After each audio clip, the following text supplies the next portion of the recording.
많은 분들이요, 기도를 해야 된다는 것을 참 잘 아십니다. 잘 아는데 기도를 잘 몰라서 못 하시기도 하고, 그리고 많은 분들을 보니까 이 기도를 해봤는데 이 기도가 생각보다 쉽지가 않더라는 거죠.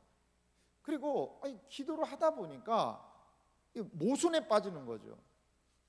모순이라는 건 뭐냐면, 아니 기도를 하는데 여러 가지 생각해 보니까 이게 앞뒤가 잘 안 맞는 일들이 있다는 거죠. 그래서요, 기도를 멈춘 그러한 사람들이 있습니다. 기도를 멈춘 사람들이 있어요. 어떤 사람은요, 왜 기도를 안 하느냐 잘 봤더니 이런 이야기를 하는 거예요. 잘 들어보십시오. 하나님에 대한 믿음 때문에 기도를 하지 않는다는 거예요. 여러분 좀 이상하지 않습니까? 믿음이 있으면 또 기도를 많이 해야 되잖아요. 근데 믿음 때문에 기도를 안 한다는 거예요. 왜 그런가 봤더니, 하나님은 모든 것을 알고 계시는 분이신데 내가 기도를 하나 안 하나 하나님의 뜻대로 하실 텐데 내가 기도하는 게 무슨 효과가 있냐는 거죠. 어차피 하나님의 뜻이 이루어질 건데, 그러니까 나는 기도를 하나님이 하실 것을 믿으니까 난 기도 안 해도 된다. 아주 이렇게 생각하시는 분이 계세요. 그래서 기도를 멈춘 분이 있습니다. 또 어떤 사람이 기도를 멈췄냐면요, 기도해봤다가 이겁니다. 기도를 해봤는데 기도가 응답이 안 되더라는 거죠. 아니 그러니까 기도를 했는데도 응답이 안 되니까 내가 굳이 기도할 필요가 있냐 이겁니다. 이러한 기도하다가 낙심하고 기도 응답의 경험을 하지 못하니까 기도하는 것을 멈춰버리는 그러한 분들도 이 기도를 멈춘 분들이 계시다는 겁니다. 그리고 또 하나요, 사실 저는 이 세 번째가 가장 기도하지 않는 큰 이유라고 봐요. 뭐냐면 육신적인 연약함 때문에 그렇습니다. 기도하는 게요, 생각보다 쉽지가 않거든요. 힘듭니다. 좋은 건 알겠는데, 기도가 좋다는 건 알아요. 좋은 건 알겠는데 내 시간을 그렇게 들여서 기도한다는 것 자체가 너무 힘들다는 거죠. 신앙생활을 그렇게 어렵게 해야 되냐 이거예요. 그러니까 힘들기 때문에 기도를 하지 못한다는, 그러한 엄두가 나지 않는다는 이야기를 하는 것을 들어보았습니다. 그래서 기도를 멈춥니다. 여러분, 기도하지 못하는 분들에게 왜 기도하지 못하세요? 라고 부르면 1000가지 만가지의 이유가 있을 거예요. 그러지 않겠습니까? 왜 기도하지 못하세요? 라고 그러면 바빠서 기도를 못한다, 여러 가지 상황, 나는 말을 주변이 없다, 기도하면 졸리다, 여러 가지 엄청난 기도하지 못한 이유가 많을 것입니다. 좋습니다. 그런 이유가 있어도 좋습니다. 그런데요, 오늘부터 시작하는 이 기도학교 4강회를 통하여 우리가 왜 기도해야 되는지에 대한 분명한 이유를 한번 또 찾아보기를 간절히 소망합니다. 우리 안에 기도하지 못하는, 기도에 대한 저항감이 생기는 이유가 있다 하더라도 오늘 우리가 이 말씀을 통하여서 왜 내가 기도해야 되는지에 대한 분명한 이유를 하나님의 말씀 앞에서 발견하는 은혜가 있으시기를 간절히 소망합니다. 이번 닷새간의 기간 짧다면 짧고 길다면 긴 시간입니다. 그런데요, 여러분, 한번 좀 이 기도에 한번 집중 한번 해보세요. 우리가 기도에 대한 설교를 듣기도 하고 하지만 이렇게 무엇인가 하나를 집중해서 하는 게 참 쉽지 않거든요. 이 시대 분위기가 또 그렇습니다. 그런데 이번 닷새를 통하여서요, 마치 여러분 병원에 좀 입원하면 모든 생업 딱 끊어지고 입원해가지고 거기에서 집중적으로 치료받지 않습니까? 좀 그런 심정이 우리 가운데 있었으면 좋겠어요. 기도에 집중 치료실에 오신 여러분들을 환영합니다. 지금 이 자리는 기도가 무엇인지에 대해서 하나님의 말씀을 집중적으로 듣고, 그리고 찬양을 통하여서 우리의 마음을 활짝 열고, 그리고 그 기도의 제목을 붙들고 기도하는 시간, 기도의 집중 치료실이 이번 기도학교 4강회 이 닷새 동안에 이루어지게 될 줄 믿습니다. 온라인으로 참여하시는 분들 제가 오면서 보니까 한 20명 정도 들어와 계시는 것 같은데 지금 몇 분이나 들어오는지 모르겠습니다. 가정에서 피치 못할 사정으로 너무나 먼 거리가 있기 때문에 미국에서 계시기도 하고 저기 일본에 계시기도 하고 그런 분들이 온라인에 좀 많이 들어오지 않으셨을까 생각이 드는데요, 가까이 계신 분들은 또 현장에서 주시는 하나님의 은혜가 있습니다. 그래서 또한 이 현장에서 함께 또 은혜를 경험했으면 좋겠습니다. 자, 오늘 이렇게 우리가 기도해야 된다는 그 이유들을 한번 발견해 보기 원하는데요, 오늘 본문만큼 기도해야 해야 된다는 이유를 명확하게 이야기하는 성경 본문이 있을까요? 마태복음 7장 7절과 더불어서 이제 누가복음 오늘 말씀은 동일한 말씀인데요. 잠깐 본문 말씀 요인물에도 있습니다만 강의 안에도 있습니다만 살펴보세요. 내가 또 너희에게 이르노니 구하라 그러면 너희에게 주실 것이요 찾으라 그러면 찾아낼 것이요 문을 두드리라 그러면 너희에게 열릴 것이니 구하는 이마다 받을 것이요 찾는 이는 찾아낼 것이요 두드리는 이에게는 열릴 것이니라. 여러분, 이것보다도 더 기도의 강력한 도전이 어디 있을까요? 우리 주님께서 이렇게 기도의 권면을 우리에게 말씀하고 있습니다. 마치 자녀에게 부모가 무엇을 주듯이, 그리고 자녀가 부모에게 무엇을 구하듯이 기도해야 한다라고 우리 주님께서는 직접 말씀하셨다라는 것입니다.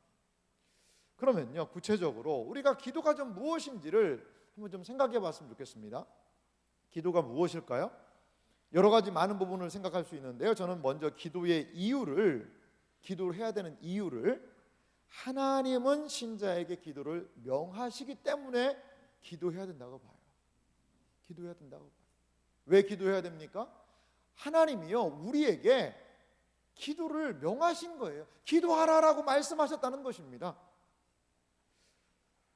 기도에 대해 제일 저는 부담스러운 본문이 이 본문입니다. 부담스럽기 때문에 저 혼자만 읽기 그러니까요, 우리 같이 한번 읽어보도록 하겠습니다. 데살로니가 전서 5장 17절입니다. 같이 읽겠습니다.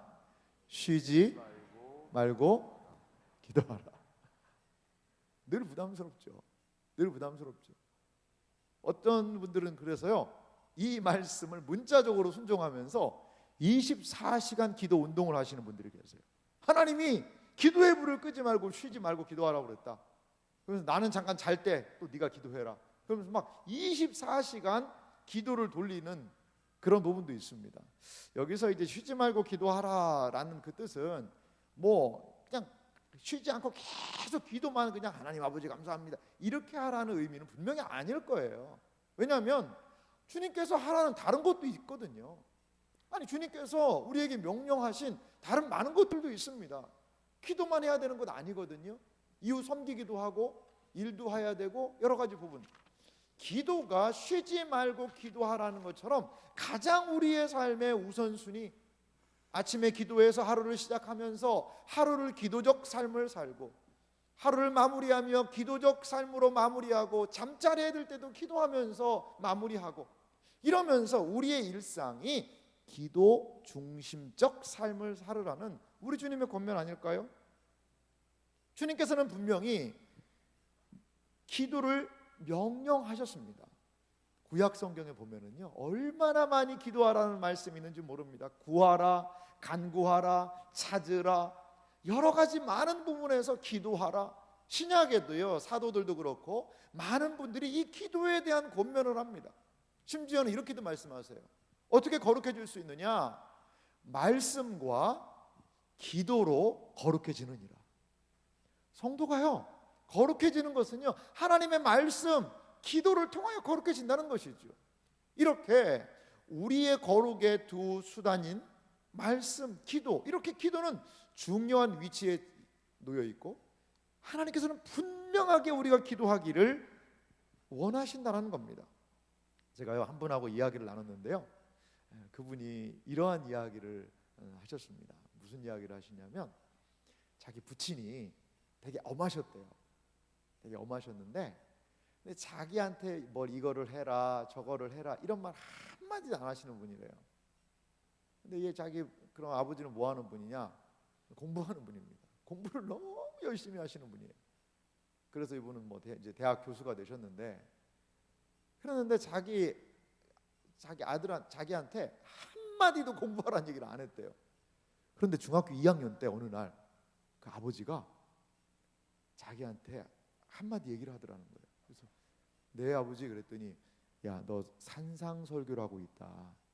마태복음 5장, 6장, 7장인데 이 영어로 됐는데, 이게 영어로 보면 좋으니까 너 이거를 외워라, 그렇게 얘기를 하시더래요. 아버지가 한 번도 공부해라 뭐 해라 이런 얘기 안 하셨는데, 산상설교 마태복음 5장, 6장, 7장을, 그것도 한글이 아니라 뭐로요? 영어로. 그래서 옛날에 아마 기도원 협회에서 나온 것 같아요. 그 파란 성경책 그걸 주면서 그걸 석장을 한번 외워보라고 그러더래요. 그러니까 아버지가 하신 말씀이니까요.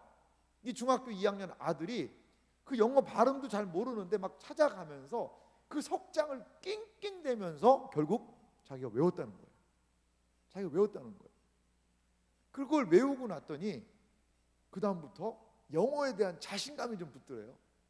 자신감이. 그래서 이분이 영어가 좀 좋아졌고 대학 때도 그 영문과로 가게 됐고, 뭐 대학교 4학년 때 하나님에 대한 깊은 은혜를 경험해가지고 그때 한번 신앙생활하다 좀 방황하다가 다시 돌아와가지고 내가 진짜 다시 한번 하나님의 은혜를 확인하는 걸 뭐로 해야 되겠느냐, 이분은 좀 외우는 걸 잘하나 봐요. 로마서를 한번 영어로 외워야 되겠다 생각을 했다는 거예요. 로마서를. 그래서 로마서를요 한 6개월인가에 걸쳐서 대학교 4학년 때 1장에서부터 16장을 영어로 다 외웠대요. 뭐 우리 얘기 아니니까 뭐 별로 안 놀라시는데 여러분, 그래서 이분이 결국에는 그렇게 되면 어떤 분이 될까요? 목사님이 된 건 아닙니다. 목사님이 된 건 아니에요. 영문과 교수님이 됐습니다. 자기 아버지는 심리학과 교수님이었는데 본인은 영문과 교수가 돼가지고 자기가 그 영문과 교수가 된 그 이야기를 이렇게 하시더라고요. 그러면서 아버지가 중학교 때 그 말 한마디를 내가 순종하고 났더니 이렇게 됐더라는 이야기를 하시더라고요. 육신의 아버지의 그 한마디를 정말 허투루 듣지 않은 그 아들의 미래가 달라졌잖아요. 여러분, 하나님 아버지의 이게 생명의 말씀이라고 그러는데요, 이 성경을 보고도 그냥 내가 느낌 좋은 대로만 줄치는 분들이 상당히 많이 계십니다. 내가 느낌 좋은 대로만. 공부를 잘하는 학생과 못하는 학생의 큰 차이가 항상 그거잖아요. 공부를 잘하는 학생은 선생님이 중요하게 여기는 곳에 항상 밑줄을 그어요. 하지만 공부가 좀 안 되는 친구들은 뭐예요? 자기가 감동받은 데다가 밑줄을 긋는다는 거죠. 시험은 어디서 나올까요? 뭐 이건 뭐 물어봤자죠. 그러니까 성경을 읽으면서 하나님 아버지의 뜻보다는 그 하나님, 내가 좋아하는 것에만 밑줄이 많이 그어져 있나 한번 생각해 볼 필요는 있습니다. 우리가 하나님 아버지의 말씀을 이렇게 우리의 마음으로 받고 귀하게 여기고 순종하면서 어떻게든지 하나님께서 말씀하신 것이라면 의미가 있을 거야를 생각하면서 이 말씀을 무겁게 여길 수 있다면 우리의 삶에 얼마나 큰 은혜가 있을까요? 특별히 기도에 대한 주님의 이 수많은 토전들을 우리는 기억하며 기도자로 나아가야 한다는 것입니다. 또한 두 번째, 우리가 기도의 의미를 좀 생각해 볼 수가 있는데요. 기도가 무엇일까요? 기도의 의미는, 기도는 하나님과의 교제의 수단이라는 거죠. 어제도 이 부분에 대해서 주일에 우리가 조금 살펴봤습니다. 이 하나님과의 교제의 수단이라는 것을 우리가 알 수 있게 하면서 오늘 본문을 좀 잠깐 살펴볼게요. 누가복음 11장 1절에서부터 13절을 제가 한번 읽어보도록 하겠습니다. 너희 중에 아버지 된 자로서 누가 아들이 생선을 달라 하는데 생선 대신에 뱀을 주며 알을 달라 하는데 전갈을 주겠느냐? 너희가 악할지라도 좋은 것을 자식에게 줄 줄 알거든. 하물며 너희 하늘 아버지께서 구하는 자에게 성령을 주시지 않겠느냐 하시니라. 여기에 하늘 아버지가 구하는 자에게 성령을 주신다. 이제 마태복음에는 좋은 것을 주신다라고 얘기했고 누가복음은 성령이라고 얘기했는데, 그래서 이 성령 하나님이 우리에게 가장 좋은 선물이라는 것을 여러분 기억하시기 바라요. 이 누가복음도 썼지만 사도행전도 기록을 했잖아요. 사도행전의 처음 시작을 보세요. 오직 성령이 너희에게 임하시면 너희가 무엇을 받고? 권능을 받고. 복음을 전할 수 있는 가장 중요한 핵심을 성령으로 봤거든요. 그러니까 구하는 자들에게 성령을 주셔서 하나님의 자녀요 하나님의 백성답게 하시겠다라는 것이지요. 그런데 여기서 우리는 이 기도의 교훈을 통하여서 하나 알 수 있는 게 있는데요. 아버지와 자녀의 관계 속에서 서로 무엇인가를 주고받잖아요. 아들은 아버지에게 무엇을 구해요. 그럼 아버지는 그것을 줘요. 여러분, 구해야 아버지께서 주십니다. 물론 아버지는 다 알죠. 뭐가 필요하다는 거 알아요. 하지만 그 아들이 구할 때까지 때로 기다리기도 한다는 거죠. 기다린다고. 우리 여기에 있는 그 아들들과 자녀분들이요, 부모님께요 한번 뭐 이런 것까지 내가 하면 주실까 안 주실 거야 라고 생각하지 말고, 아니 엄마한테 좀 달라고 얘기를 해보세요. 아니 정말이에요. 좀 뭔가를 요청을 한번 해보세요. 그러면 그 엄마는, 부모님은, 아버지는 그걸 마음에 가지고 그거를 해주려고 한다는 거죠. 해주려고. 저희 어머니가 늘 눈물 지으면서 하시는 말씀이 계세요. 뭐냐면, 제가 초등학교 때, 저는 기억도 안 나요. 기억도 안 나는데 제가 그때 시험에 100점을 맞았나 봐요. 저도 100점 맞을 때가 있었습니다, 여러분. 그래가지고 100점을 맞았다고 시험지를 가져와서 저희 어머니한테, 저는 기억을 못 하는데 어머니한테 그랬대요. 엄마 나 100점 맞았으니까 빵빠레 사줘라고 얘기를 했대요. 빵빠레라고 있지 않습니까? 근데 그 어머니가 그때 무슨 일이 있었는지 빵빠레를 못 사줬대요. 그래가지고 지금도 빵빠레만 보면 눈물을 흘리신다는 이야기가 있습니다. 아주 슬픈 이야기죠. 그때 내 아들한테 빵빠레를 하나 못 먹였다는 그 어머니의 마음 때문에 지금도 빵빠레만 보면 눈물을 흘린다는 그런 저희 어머님의 말씀이 있습니다. 그래서 이제 빵빠레 별로 안 좋아하는데 계속 사주세요, 저를 빵빠레를. 여러분, 이게 부모의 심정입니다. 구해야 주는 거죠. 구해야. 못 주면 안타까워하고요. 그런데요, 이것을 통하여서 우리가 알 수 있는 게 있는데요, 구할 때, 그리고 그것을 받고, 단순하게요 물건만 왔다 갔다 하는 게 아니라는 거예요. 자, 이거 하나 주세요. 그래, 여기 있다. 끝. 기계적으로 물건만 왔다 갔다 하는 게 기도는 아니라는 겁니다. 여기에서 이야기하는 것은 구하고 주심을 통하여서 거기에서 뭐가요? 관계가 형성된다는 겁니다. 관계가. 거기에서 부모와 자녀가의 관계가 형성이 된다는 거죠. 우리가 그걸 기억하셔야 돼요. 하나님께 구하고 그 과정을 통하여 하나님이 누구이신지를 기억하고 그분과 나의 관계가 형성된다는 것을 우리는 기억하여야 합니다. 하나님은요 단순히 좋은 물건 주시는 분만이 아닙니다.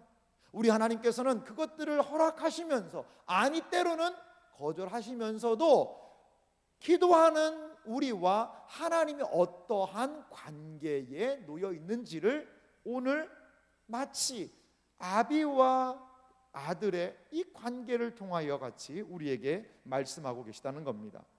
기도는 무엇입니까? 참된 인격을 가지신 우리 하나님 아버지가 되시는 분을 향하여서 그 인격적이신 하나님과 친밀한 관계를 누리는 것이 바로 기도의 의미라는 것을 우리는 늘 마음에 새겨야 할 것 같아요.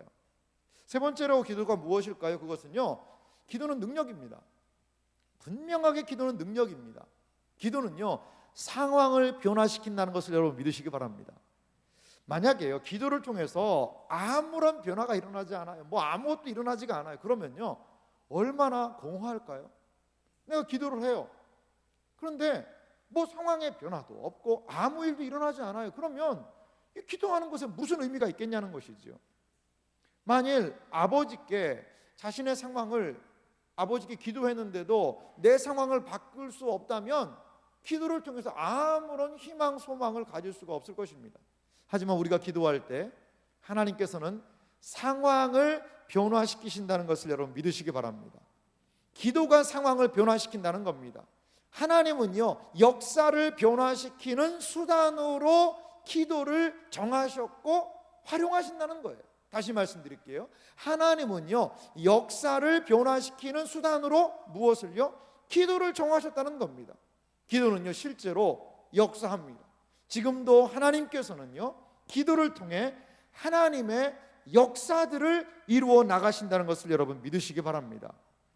역대하 17장 14절인데요 역대하 7장 14절의 말씀을 보니까요 하나님께서 아주 중요한 약속을 우리에게 허락해 주셨습니다. 이 말씀은 좀 같이 하나님의 약속을 생각하면서 읽도록 하겠습니다. 함께 읽습니다.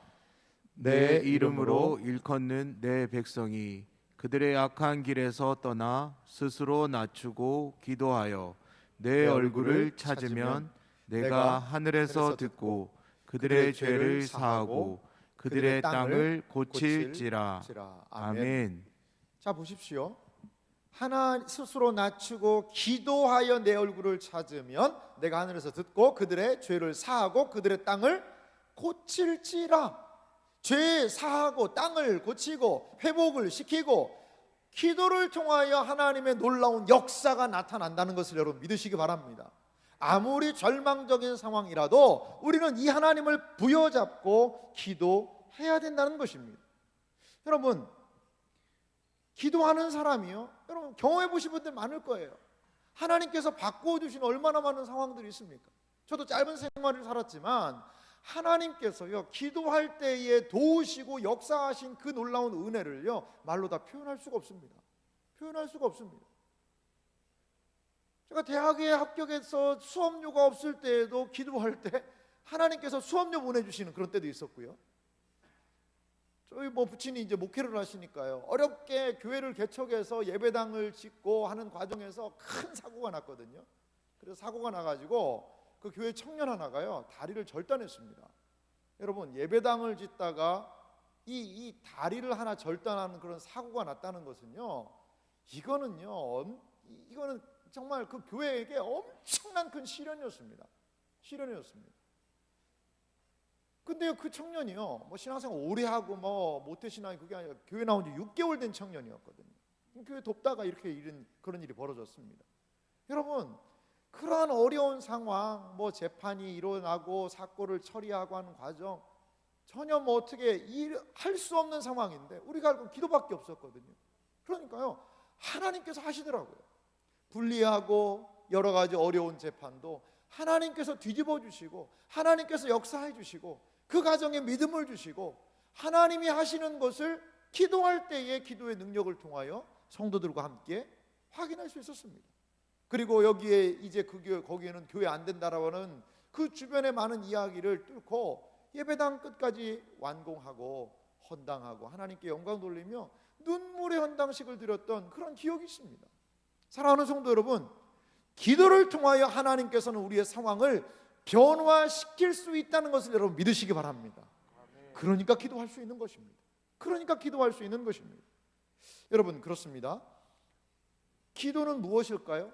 왜 기도해야 될까요? 많은 사람들이 여러 가지 이유를 댈 수 있겠지만 하나님께서 기도를 원하신다는 것입니다. 하나님께서 기도를 듣기 원하시고 하나님께서 우리가 기도할 때에 하나님과의 친밀한 교제로 기도의 응답의 역사로 함께 하시며 기도를 통하여 기도하는 그 사람들을 통하여 하나님께서는 역사를 바꾸시기를 원하신다는 것을 여러분 꼭 기억하시기 바랍니다. 그렇다면요, 우리는 어떻게 기도해야 될까요? 저는 기도의 한 4가지 과정을 좀 준비를 한번 해봤어요. 이 기도에는 적어도 이 4가지의 과정과 단계가 좀 필요한 것 같습니다. 필요한 것 같아요. 만약에 우리가 지금 주기도문도 주일을 통해서 말씀 나누고 있지 않습니까? 만약에 이제 우리 마음대로 기도해라 라고 그러면 여러분 뭐부터 기도하고 싶으세요? 어떻게 그럼 하나님께서 자 이제 내 앞에서 한번 할 말 한번 해봐라 라고 얘기하면 아이고 하나님 억울합니다. 제 상황 아시죠? 그러면서 막 속삭이는 남편 얘기도 할 거고 속삭이는 아들 얘기도 할 거고 막 원망에 복받쳐가지고 그런 얘기, 아니면은 하나님 그럴 줄 알고요 제가 적어왔습니다. 이 리스트를 딱 하면서 하나님 제 기도 제목 리스트입니다. 잘 들으셔야 됩니다. 1번 이거, 2번 이거. 무슨 쇼핑 리스트를 하나님한테 얘기하듯이 아마 그렇게 얘기할 겁니다. 만약에 우리한테 그냥 알아서 기도하라고 그러면. 그런데 기도는 그렇게 하는 것이 아니라고 예수님 얘기하셨잖아요. 기도를 할 때 먼저 구할 것이 있습니다. 기도를 할 때 적어도 이러이러한 내용들이 들어가야 된다는, 적어도 기도에 담아내야 되는 것들이 있다는 거죠. 대표 기도를 많이 하시게 되잖아요. 우리도 참 우리 장로님들도 그렇고 권사님들, 집사님들이 기도를 참 잘하세요. 너무나 기도를 잘하세요. 그런데 그 기도 안에도요 이러한 꼭 담아내야 되는 내용들이 있습니다. 그러면 기도 안에 어떠한 내용들이 담겨 있을까? 전체적으로 한번 좀 느낌을 한번 좀 보시면요, 첫 번째로는요 어떤 걸 생각할 수 있냐면 이 위로 향하는 그런 기도가 분명히 있는 것 같아요. 위쪽으로 향하는 그 기도. 위쪽으로 향하는 기도란 뭘까요? 그 기도의 중심이 하나님이신 거죠. 하나님을 찬양하고 하나님께 감사하고 하는 것들은 어떻게 보면 위로 향한 기도일 수 있습니다. 위로 향한. 그리고요, 기도가요, 어떤 기도가 있냐면 안으로 향한 기도가 있어요. 안으로 향한 기도. 그 안으로 향한 기도는 뭘까요? 나 자신을 성찰하고 돌아보는, 죄를 회개하고 나 자신의 모습, 하나님 보시기에 온전하지 못한 것들을 바라보는 이러한 것들은요, 이 안을 향한 기도라고 우리가 생각할 수 있습니다.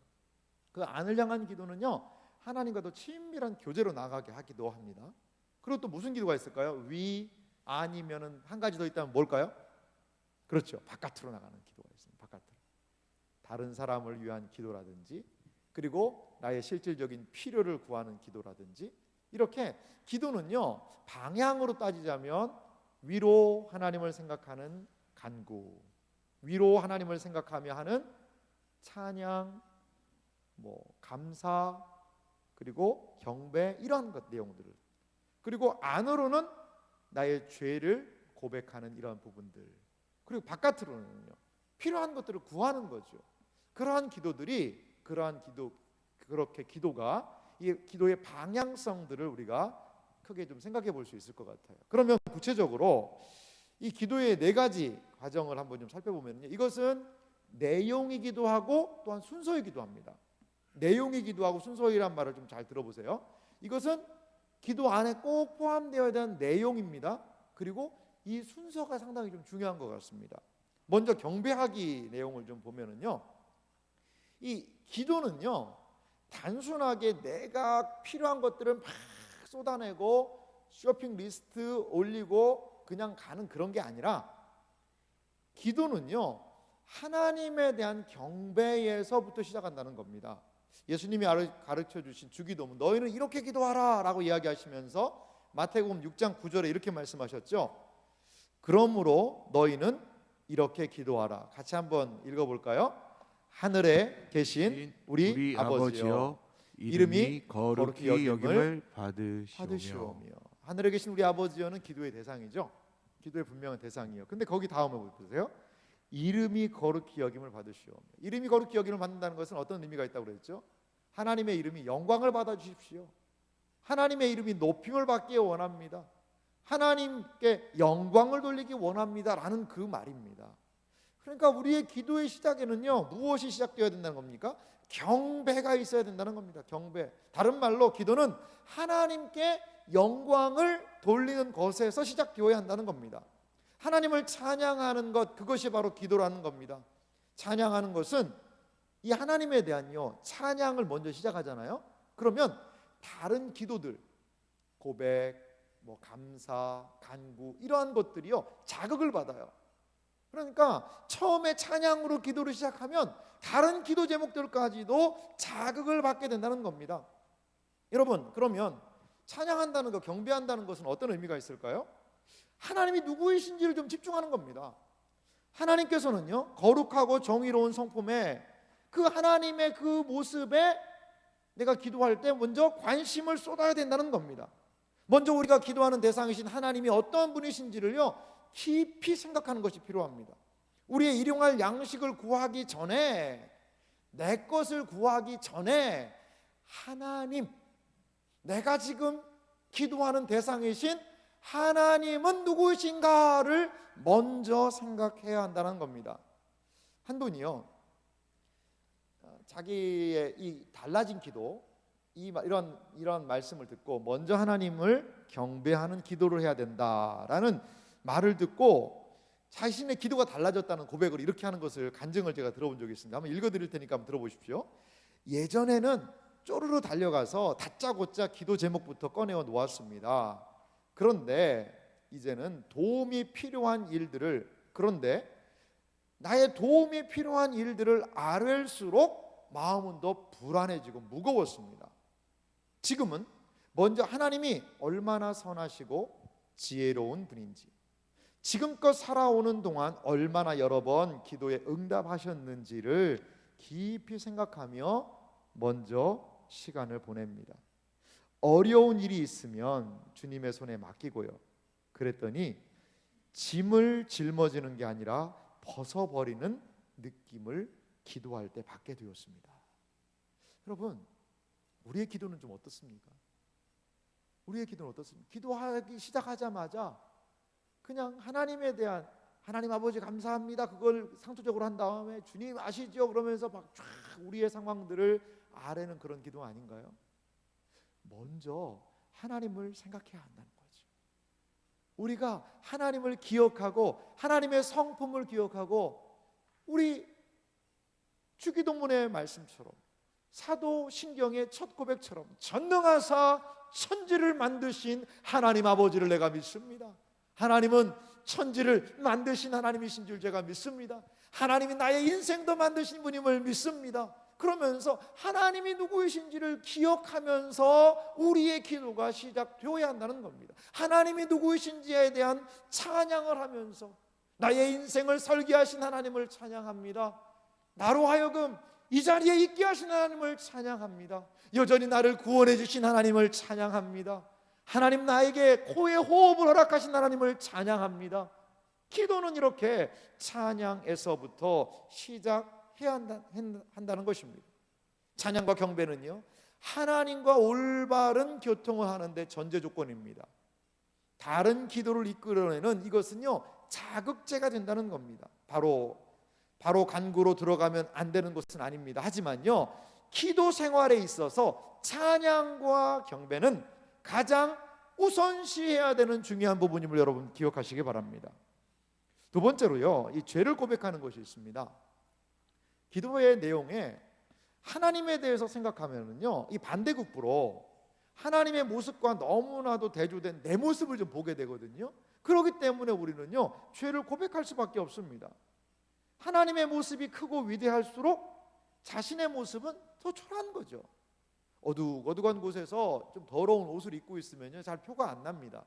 하지만 햇볕이 쫙 내리쬐는 밝은 곳에 딱 나와 보면은요, 이 옷에 묻은 것들이요 다 보여요. 뭐 보니까 여기에 뭐 시커먼 것도 묻어 있고, 밥 먹다가 흘린 막 고춧가루도 묻어 있고, 뭐 커피 먹다 흘린 것도 묻어 있고, 이 내 모습이요, 아이고 이 옷이 왜 이렇게 더럽나? 어두울 때는 몰랐는데 말이죠. 밝은 빛으로 나아갈 때 우리는 우리 자신의 연약한 모습을 보게 됩니다. 그래서 용서와 회개를 하게 되는 것이지요. 여러분, 우리는요, 회개를 하면서요, 하나님이 먼저 어떤 분이신지를 기억해야 됩니다. 출애굽기 34장 6절 말씀과 7절 말씀 보니까요, 하나님이 자신을 이렇게 소개하시는데요, 우리 하나님이 어떤 분이신지를 우리 천천히 같이 읽어보겠습니다. 여호와께서 그의 앞으로 지나시며 선포하시되 여호와라 여호와라 자비롭고 은혜롭고 노하기를 더디하고 인자와 진실이 많은 하나님이라. 인자를 천대까지 베풀며 악과 과실과 죄를 용서하리라. 그러나 벌을 면제하지는 아니하고 아버지의 악행을 자손 3, 4대까지 보응하리라. 아멘. 아멘. 6절에 보면요, 하나님을요, 자비롭고 은혜롭고 노하기를 더디하고 인자와 진실이 많은 하나님이다 라고 우리 하나님을 이야기하세요. 우리 하나님의 그 특성입니다. 우리 하나님 자비롭고 은혜롭고 노하기를 더디하시는 그러한 인자가, 그리고 진실이 많은 하나님이시라는 거죠. 그리고요, 7절에 보니까 악과 과실과 죄를 용서하겠다는 겁니다. 그런데 이 놀라운 말이 여기 있어요. 그러나 벌을 면제하지는 않겠다. 이 벌을 면제하지는 않겠다는 겁니다. 그러니까 이 많은 사람들이 이게 참 어려운 겁니다. 아니, 다 용서해 준다며, 근데 벌은 면제를 하지 않는다고? 이게 무슨 말이야? 잘 이해가 안 되는 겁니다. 하나님의 사랑이 보여요. 그런데 하나님의 뭐도요? 공의도 보인다는 것이죠. 이러한 하나님에 대하여서 분명 용서하시는 분인데 벌을 면제하지는 않으신다라는 그러한 이야기를 합니다. 하나님의 용서와 보응은요, 하나님의 사랑과 공의, 이게 어떻게 조화가 될 수 있냐 이거죠. 그래서 에베소서 1장 7절에 우리에게 이렇게 말씀하십니다. 우리는 그리스도 안에서 그의 은혜의 풍성함을 따라 그의 피로 말미암아 속량 곧 죄 사함을 받았느니라. 예수 그리스도께서 그 죄 값을 치르심으로 말미암아 그 벌을 받으셨기 때문에 우리가 하나님의 용서와 사랑을 경험하게 되었다는 것을 여러분 기억하시기 바랍니다. 하나님은요, 죄를 그냥 용서해 주시겠다는 것은요, 그 죄값을요 본인이 지불하시겠다는 의미가 있습니다. 하나님이 우리를 용서해 주시는 것은 자연스러운 게 아니에요. 하나님께서 용서해 주시겠다는 것은요, 네가 지은 그 죄값을 내가 대신 지불을 해주고 너를 용서해 주겠다는 거지, 그냥 무턱대고 그냥 내가 하나님이니까 그래 너 죄 없다 라고 하시지는 않겠다는 겁니다. 하나님께서의 하나님의 용서 안에는 그래서 그리스도의 죄값에 죽으신 피 흘리심이 있다는 겁니다. 우리는 하나님께 우리의 죄를 고백할 때 이것을 기억하여야 한다는 거죠. 요한일서 1장 9절은 이렇게 말합니다. 우리 한 목소리로 같이 읽어보겠습니다. 만일 우리가 우리 죄를 자백하면 그는 미쁘시고 의로우사 우리 죄를 사하시며 우리를 모든 불의에서 깨끗하게 하실 것이요. 할렐루야. 아멘. 그렇습니다. 이것을 믿어야 됩니다.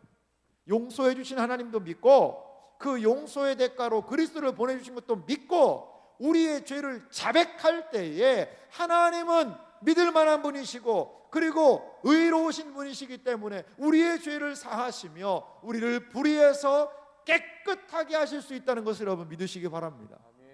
하나님을 생각할 때 반대급부 우리의 죄악을 바라보게 되고 우리의 죄의 용서가 이렇게 이루어질 수 있다는 것을 우리는 기억해야 됩니다. 그래서 중요한 것이 있습니다. 회개입니다. 회개가 중요한데요, 여러분 회개에 문제가 상당히 많습니다. 좀 목사가 오늘 좀 이상한 얘기를 해서 죄송합니다. 근데 회개가 문제가 많다는 것이 뭐냐면요, 아무리 회개를 해도요 잘 안 변하는 거예요. 아니 회개를 했대요. 근데 안 변하는 거예요.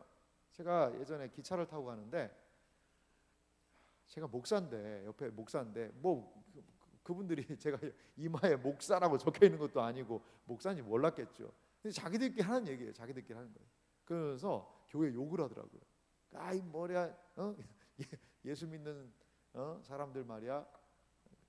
거기 예수 믿는 사람들이라고는 안 했어요. 좀 더 안 좋은 표현을 썼는데 제가 그냥 순화시켜서 하는 겁니다. 예수 믿는 XX들 말이야. 그 날마다 말이야 가서 회개한다고 그러고 또 죄짓고 회개하면 된다고 그러고 회개하고 그거 뭐 그냥 회개도 쉽고 죄 짓는 것도 쉬운 것 같아 이런 식으로 얘기를 하더라고요. 그러니까 믿지 않는 사람들이 볼 때 물론 그분 잘못 오해하고 있죠. 얼마나 그분이 회개 안 했으면 아마 더 엉망으로 살았을 텐데 회개했으니까 그 정도 아니겠어요 어떻게 보면. 근데 우리 자신을 좀 보면 우리 내부적으로 보면 회개하는데도 이게 잘 이게 안 되는 거예요. 돌이킨다고 하는데도 말이죠. 그래서 우리 안에 죄를 용서를 받고 변화가 되어서 새롭게 하나님의 은혜를 경험하는 분도 많이 계시는데 늘 다람쥐 쳇바퀴 돌듯이 죄짓고 회개하고 또 죄짓고 또 회개하고 계속 돌다 보니까 그냥 회개는 형식이 되고 죄 용서의 은혜 그런 건 잘 모르겠고 이런 상황이 되더라는 거죠. 물론 이 부분에 대해서는 뭐 한번 좀 깊이 설교를 해야 됩니다. 오늘 이 과정 중에 하나를 다 이야기하기는 어렵지만요, 하나 제가 분명하게 말씀드리고 싶은 게 있는데요, 이 두 가지 회개가 있다는 거죠. 무슨 회개가 있냐면요, 율법적인 회개라는 게 있고요, 복음적인 회개라는 게 있습니다. 여러분 이걸 꼭 마음을 좀 생각을 해보셔야 돼요.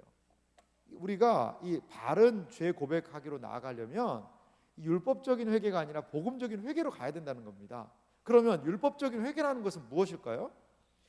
이 어떤 사람들은요, 이 회개를 했음에도 불구하고 이 내 회개가 늘 부족하다고 생각을 합니다. 그런 경험 하신 분도 계실 것 같아요. 어떤 잘못을 했어요. 그러면 하나님, 내가 이런 잘못을 저질렀습니다. 용서해 주세요라고 기도를 해요. 근데 이게 약간 찜찜한 거예요. 왜냐하면 이게 좀 크거든요. 그러니까 그 내가 죄를 지은 거에 걸맞게끔 막 교회 가서 청소를 막 시키지 한다든지, 아니면은 그냥 내 이 마음에 이 꺼리낌과 이 죄악됨이 있으니까 그냥 그만큼 막 뭐 헌금을 막 한다든지, 그래서 내가 한 이 회개가 조금 더 효과를 발휘할 수 있도록 하는 그런 것들을 해서 내 마음의 짐들을 계속 덜려는 그런 태도가 있습니다. 그런 태도가 있습니다. 그거를 교묘하게 이용한다면 그거 잘못된 겁니다. 잘못된 겁니다. 여러분, 죄의 무게를 경감시키려고 하는 그러한 행동과 더불어서 하는 회개, 율법적입니다. 율법적이에요.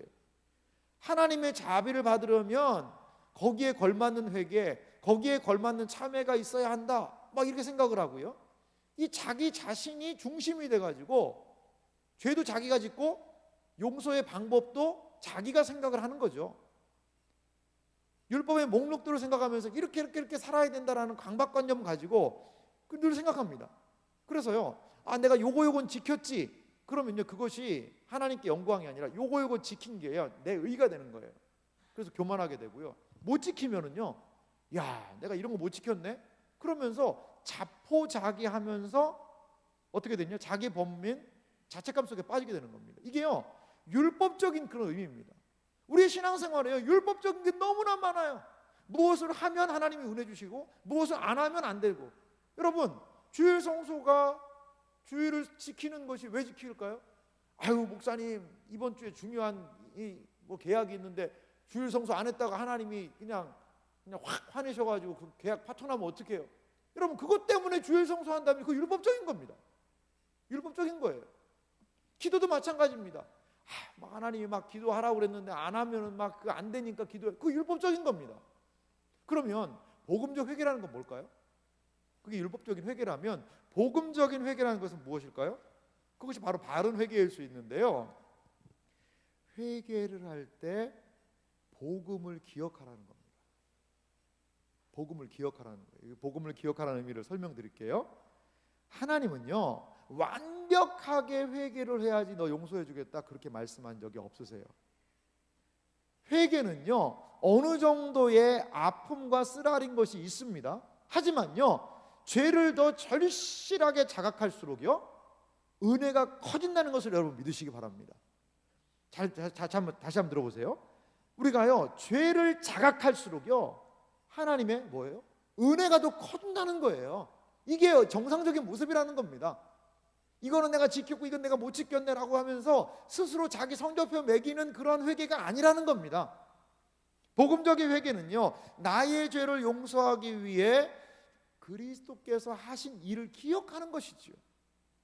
그리고요 내가 회개를 하고 참회를 해야 한다는 것을 넘어서서 야 내가 이것은 이거 잘못했으니까 빨리 가서 이거 회개해야지, 회개해야 되겠다, 이거를 먼저 생각하는 것이 아니고요, 나의 죄를 위해서 그리스도께서 하신 일이 무엇인지를 기억하는 겁니다. 그리고 이렇게 기도하는 겁니다. 나의 죄를 용서하기 위해서 죽은 예수님을 내가 이렇게 대우할 수 없지 않는가.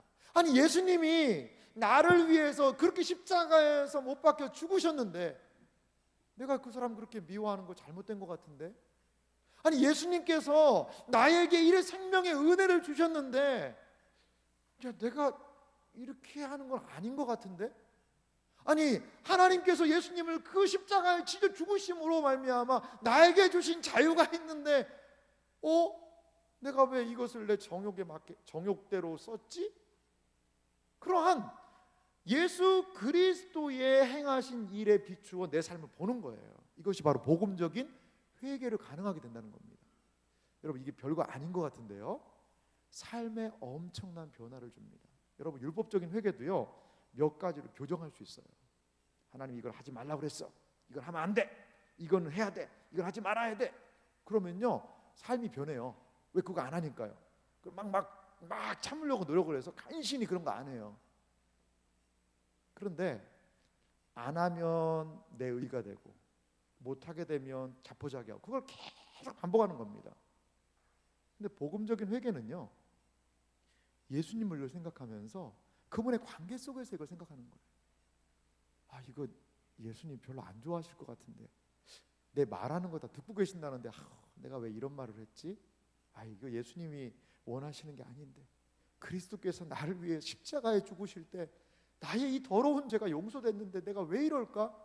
라는 그 복음 앞에서 자신을 보게 되면은요 나의 생각, 나의 마음, 나의 행동에 조금씩 변화들이 오게 되어 있어요. 변화들이 오게 되어 있어요. 그 복음을 생각하면서, 그 은혜를 생각하면서 그 은혜와 너무나도 멀어진 삶을 혐오하고 그 은혜에 합당한 삶으로 내가 나아가야 되겠다라고 갈 수밖에 없게 된다는 거예요. 이것이 바로 우리를 진정한 참된 회개로 이끌 수 있다라는 것입니다. 사랑하는 성도 여러분, 예수님께서 나를 위하여 십자가에 달려 죽으셨다는 것, 하나님께서 그 십자가에서 내 죄를 용서하셔서 하나님의 사랑을 보여주셨다는 것을 우리의 가슴에 새기시기 바랍니다. 그리고 그것에 근거하여 내 죄를 그 앞에 참회하고 고백하고, 주님, 이 십자가에 걸맞는 삶 살 수 있도록 도와주세요. 이것이 바로 바른 회개로 우리를 이끌게 된다는 것을 믿으시기 바랍니다. 또한 우리가 기억할 것이 있습니다. 기도의 내용이기도 하고 순서이기도 한데요, 감사예요. 그러면 그 하나님의 은혜가 감사한 거죠. 사실요, 이 감사와 찬양은 매우 밀접하게 연결되어 있는 한 뿌리입니다. 사실 감사와 찬양이 한 뿌리입니다. 그런데 그럼 어떻게 감사와 찬양을 좀 우리가 구분을 할 수 있을까요? 그 감사는요, 엄밀한 의미에서, 그 찬양은요, 찬양 먼저 볼게요. 찬양은요, 하나님의 성품을 기억하고 경배하는 게 찬양이에요. 하나님은 천지를 창조하신 분이십니다. 창조주 하나님을 찬양합니다. 사랑이신 하나님을 찬양합니다. 지극히 선하신 하나님을 찬양합니다. 이게 어떻게 보면 그 하나님의 성품에 대한 고백, 그것을 경배, 그것을 우리는 찬양이라고 할 수 있을 것 같아요. 감사는요, 조금 구분을 하자면 주님이 행하신 일을 찬송하는 겁니다. 하나님께서 나를 구원시켜 주셨네요, 감사합니다. 하나님, 이번에 이 일을 이루게 하신 거 감사합니다. 감사는요, 하나님께서 나에게 이루어 주신 것들을 기억하면서 하는 기도가 바로 감사라는 것입니다. 우리 가운데 감사할 거리가 더욱더 많기를 간절히 소망합니다. 시편 135편을 집에 가서 읽어보시면요, 거기는 바로 이렇게 하나님에 대한 찬양이 등장을 합니다. 시편 136편은 우리가 다 알겠지만 여호와께 감사하라, 그는 선하시며 라고 이야기하며, 시편 136편은 감사에 대한 그러한 고백이 충만하게 나와 있습니다. 그런데요, 사실 감사와 찬양이요, 엄밀하게 구별이 잘 안 되는 부분이 더 많습니다. 그 시편 두 편을 읽어보면 말이죠. 하지만 우리는 기억할 것은요, 하나님께 감사하는 인생이 되어야 한다는 것입니다. 여러분, 표절이라는 게 있습니다. 표절이라는 것은요, 다른 사람들 걸 가지고 무조건 베껴서 내 것처럼 쓰는 겁니다. 많은 사람들이 논문에 표절을 했다라고 하잖아요. 각주를 써가지고 이거는 어떤 사람 겁니다 라고 인용을 해야 되는데, 그걸 안 하고서는 그냥 내 거 마냥 딱 써버립니다. 잘못된 거죠. 근데 감사 없는 삶은요, 표절입니다. 감사 없는 삶은요, 하나님을 인정하지 않기 때문에 하나님의 은혜를 저버리는 거예요. 감사하지 않는 삶은요, 표절 인생입니다. 하나님께서 때를 따라 시를 따라 공급하시고 은혜를 베풀어 주셨음에도 불구하고 내가 잘나서 산 것과 같이 그 하나님의 은혜를 내 것으로 표절하진 않나요? 감사 없는 삶은요, 표절 인생일 수도 있다는 것을 우리는 심각하게 받아들여야 합니다. 로마서 1장 20절에서부터 22절에 보니까요, 약간 부정적인 측면이 나타나기도 한데요, 사도 바울 선생님이 감사 없는 인생을 이렇게 얘기합니다. 창세로부터 그의 보이지 아니하는 것들, 곧 그의 영원하신 능력과 신성이 그가 만드신 만물에 분명히 보여 알려졌나니 그러므로 그들이 핑계하지 못할지니라. 여기 보십시오. 하나님께서요, 이 세상을 지으시고 만드신 게요, 분명하다는 거죠. 그래서 사람들이 자연을 보고 내 양심을 보고 모든 것들을 보면 하나님 핑계할 수가 없다는 겁니다. 그런데 그러므로 그들이 핑계하지 못할지인데 21절은 이렇게 합니다. 하나님을 알아요. 하나님 계시다는 거 알아요. 아, 이건 하나님 계시다는 거구나. 아는데도 불구하고 어떻게 하죠? 하나님을 영화롭게도 아니합니다.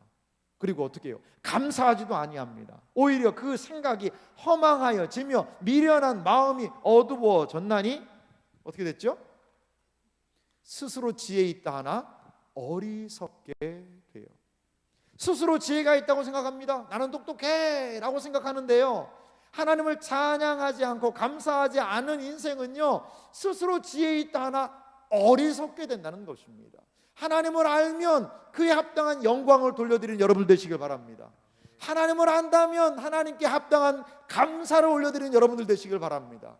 그러할 때에 어리석은 인생이 아니라 지혜 있는 인생이 될 수 있다는 것이지요. 우리의 기도할 때에 하나님에 대한 감사가 있어야 됩니다.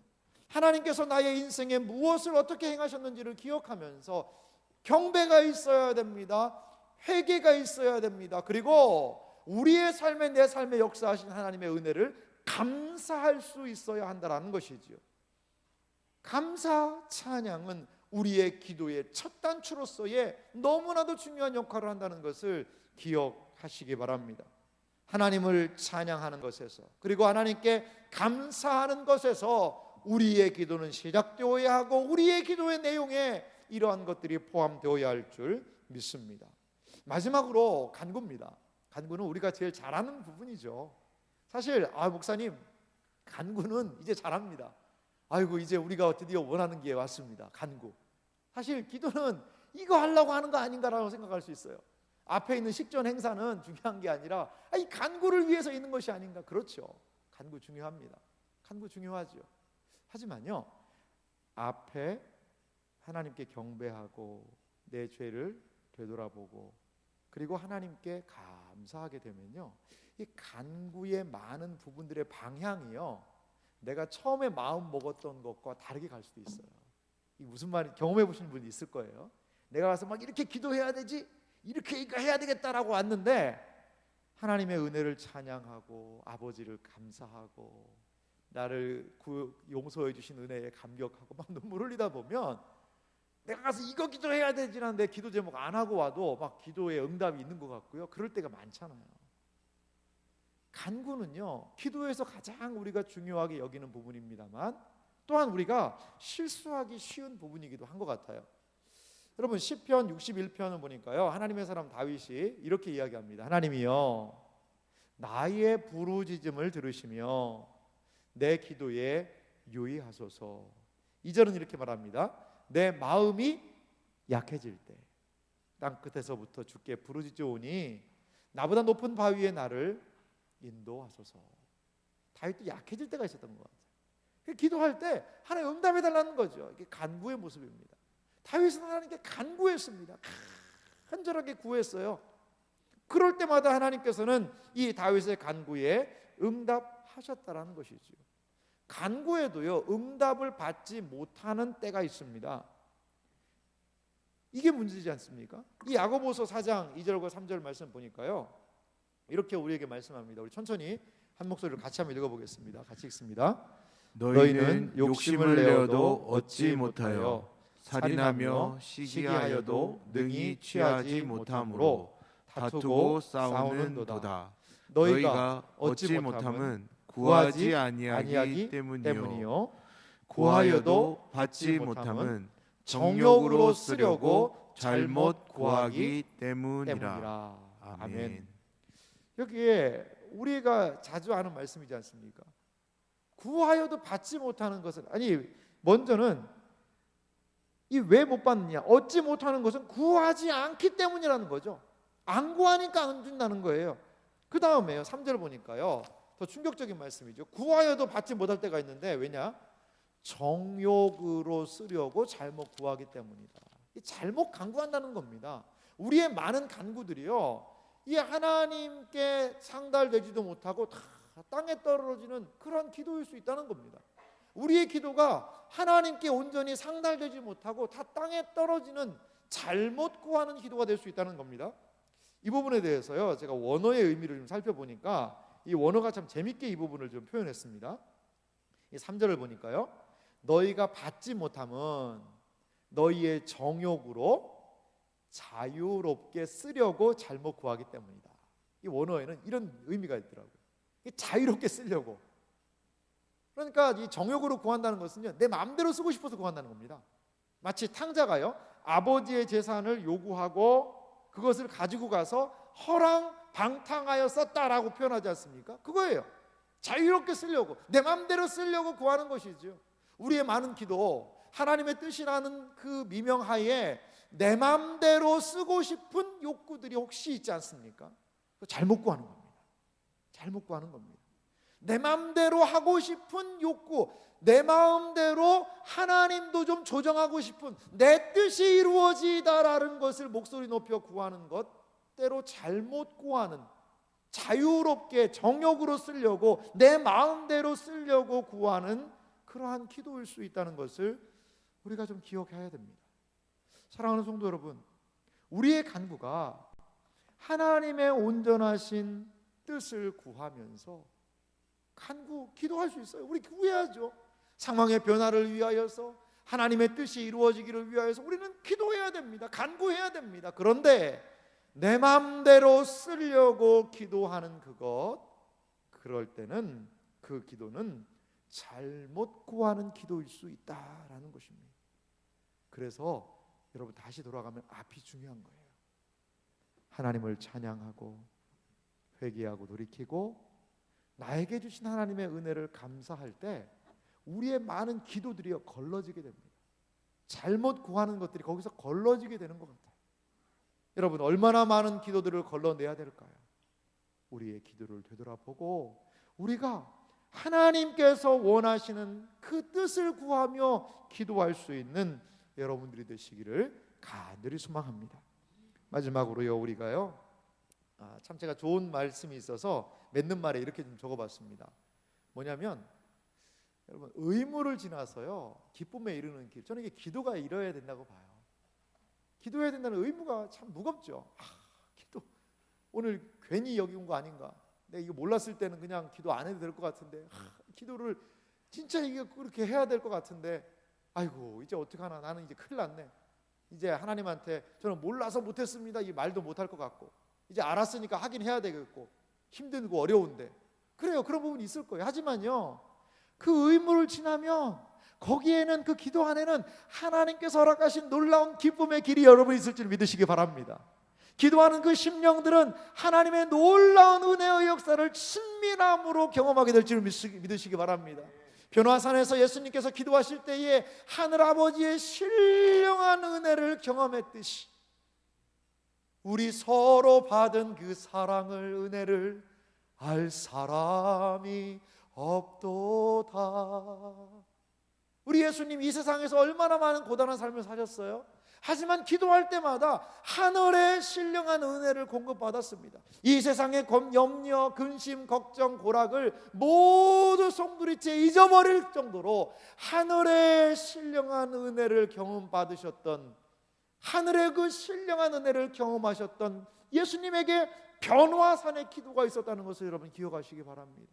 그것은요, 단순한 의무가 아니었어요. 주님의 기쁨이었습니다. 비록 두 발을 땅에 딛고 계시지만 하늘에서 만났던 그 신령한 은혜를 경험하시며 하늘의 은혜를 따라서 우리 주님 사셨듯이, 비록 우리는 이 땅에서 많은 염려, 근심, 걱정, 어려움들 가운데, 의무 가운데 놓여 있습니다만, 하나님께서 기도를 우리에게 주셨다는 것은 거기에다가 우리에게 무거운 것을 더 보태시는 것이 아니라 우리를 그 무거운 짐을 벗기시려고 우리에게 기도를 허락하셨다는 것을 여러분 믿으시기 바랍니다. 기도를 통하여서 우리는 자유함을 경험할 수 있습니다. 힘을 경험할 수 있고요, 용기가 필요한 사람들에게는 용기를, 은혜가 필요한 사람들에게는 은혜를, 하나님에 대한 확신이 필요한 사람들에게는 확신을 기도를 통하여 경험하게 된다는 것을 여러분 믿으시기 바랍니다. 이것이 바로 기도가 우리에게 보여주는 바이고, 이것이 바로 기도의 진정한 의미입니다. 일평생을 이 하나님께서 우리에게 허락하신 기도의 사람으로 사시는 여러분들이 되시기를 주님의 이름으로 축원합니다.